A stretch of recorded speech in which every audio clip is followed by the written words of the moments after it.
오늘 조선일보는 말이죠, 이런 사설을 냈습니다. 오죽하면은 이런 사설을 냈겠습니까? 제목이요, 하루 동안 민주당에서 벌어진 온갖 상식 밖의 행태들. 하루 동안에 말이죠, 민주당에서 벌어지는 온갖 상식 밖의 행태들. 기가 막히니까 이제 사설자로 나옵니다. 이 정도 되면 민주당은 앞으로 당이라고 할 수 있겠습니까? 민주주의 정당이라고 할 수 있겠습니까? 이 어저께 여러분 잘 아시겠지만 더불어민주당 중앙위원회가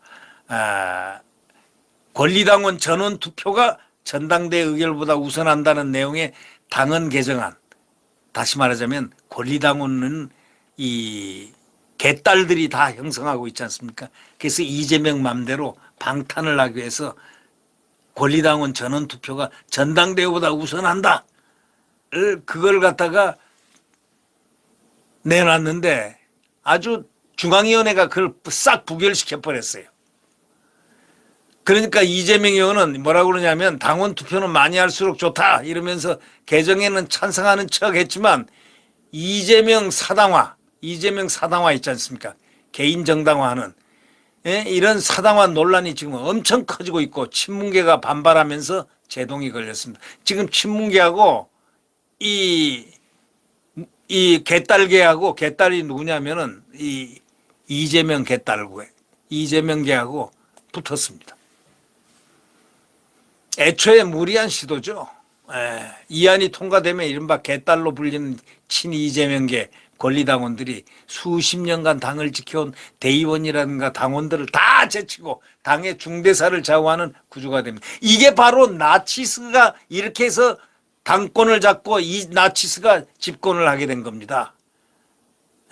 이건 나치스에서 이거 벤치마킹 한 거 아닌가 의심이 갈 정도입니다. 이런 법은 세상에 없는 법입니다. 뭐 우리가 민주당 가지고 열 올릴 필요는 없지만 하루 만에 하는 행태가 얄미워서 지금 얘기를 해보는 겁니다. 민주당은 기소 시에 당직자 직무정지 당헌 개정을 추진했다가 이재명 방탄법이라는 그런 소리가 나오니까 이재명 방탄법이라는 그런 소리가 나왔잖아요. 그러니까 살짝 어떻게 좀 잘하는 것 같이 이렇게 얘기하더니 친문계가 반발해서 제동이 좀 걸렸죠. 소위 권리당원들이 수십 년간 이제 지켜온 대의원들 당원 완전히 그냥 제쳐버리죠. 완전 꼼수죠. 이거는 이재명 방탄법은 그런데 문제가 또 하나 생겼습니다.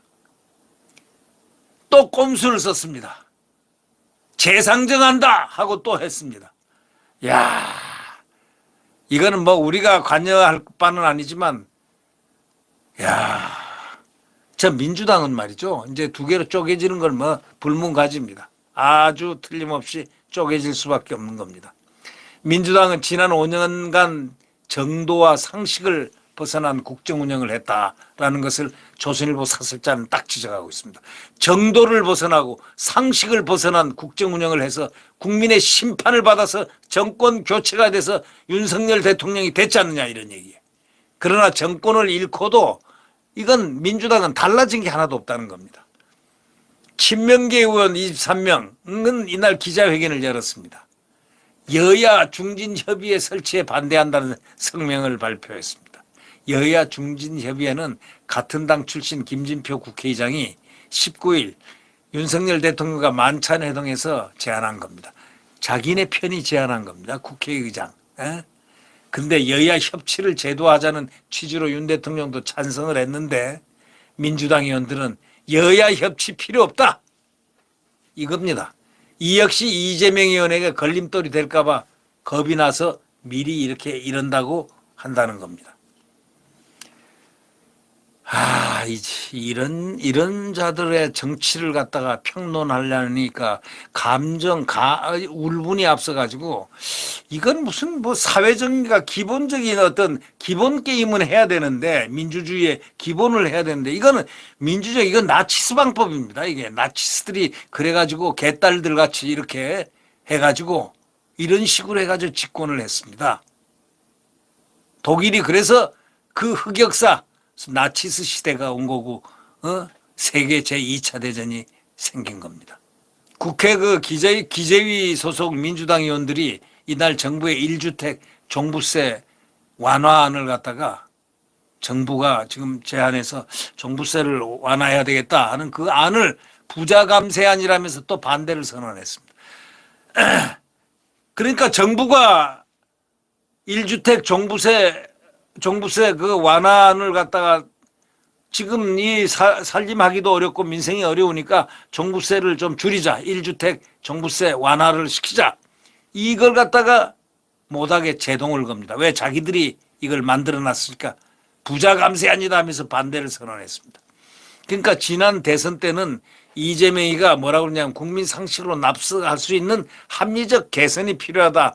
그거는 대선 때는 표 들라고 그래놓고 지금은 종부세 완화를 약속을 해놓고 지금은 엉뚱한 짓을 하고 있는 겁니다. 그러니까 거짓말을 밥 먹듯이 하고 있죠. 네. 6월 지방선거에서도 송영길 서울시장 후보도 똑같은 공약을 했거든요. 그러나 선거의 입장이 또 180도 바뀌었습니다. 이거 거짓말이죠. 유권자들에 대한 아주 심각한 거짓말이죠. 네.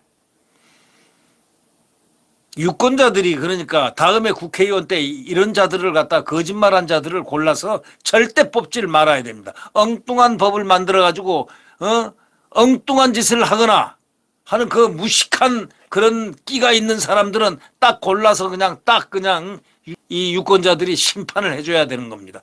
그래야 되죠. 매일 이들은 입에 뭘 달고 사느냐. 국민 합니다.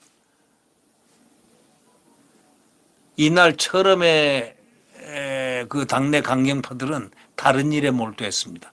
대통령 배우자하고 친인척을 상시 감시할 수 있는 특별감찰관 추천은 갖은 핑계를 대면서 미루고 있습니다.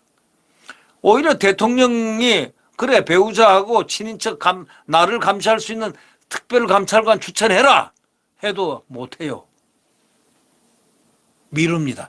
그러면서 느닷없이 김건희 특검법엔 속도를 내고 있습니다. 이유가 뭘까요? 그거는요. 김혜경이 물타기 해주려고 그러는 겁니다. 예. 원내 수석 대표는 이날 패스트트랙을 검토할 수 있다 하고 한 발 더 나갔습니다. 민주당 법사위원들은요. 한동훈 법무장관 탄핵을 주장합니다.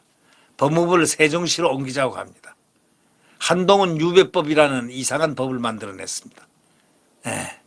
국회를 장악했다고 아무 일이나 마구 저지르는 완전히 망나니식 지금 입법 활동을 하고 있다라고 생각한다면 얼마나 끔찍한 얘기겠습니까? 국회를 장악했다고 아무 일이나 마구 저지르는 그러한 스타일. 민주당이 이날 하루 딱 보면요. 당 운영은 상식, 정도에 완전히 벗어났다고 조선일보 사설자는 엄청나게 비판하고 있습니다. 민생과 협치는 도대체가 외면하고 지금 지난 5년간 집권당이 바로 민생과 협치를 전부 외면했는데 지금 또 계속해서 이런 식이면 또 한 번 국민의 무서운 심판을 받게 될 것이다 라고 조선일보 사설자는 예언까지 담았습니다. 앞으로 이들은 국회의원이 될지 정치 낭인이 될지 그거는 모른다 이런 얘기죠. 심판을 국민들로부터 받을 것이다. 자, 국민들도 심판하지만 과도하게 입법이 혼란되거나 국가가 혼란시킬 정도로 이렇게 정말 개판을 만든다면은 이거는 행정부가 관여해야 되는 거 아닙니까? 대통령이 관여해야 되는 거 아닙니까? 국기를 문란시키고 국가가 혼란 지경으로 빠지게 되면은 이거는 특별히 행정권을 발동해야 되는 거 아닙니까? 구독 버튼과 엄지를 눌러주시면 감사하겠습니다.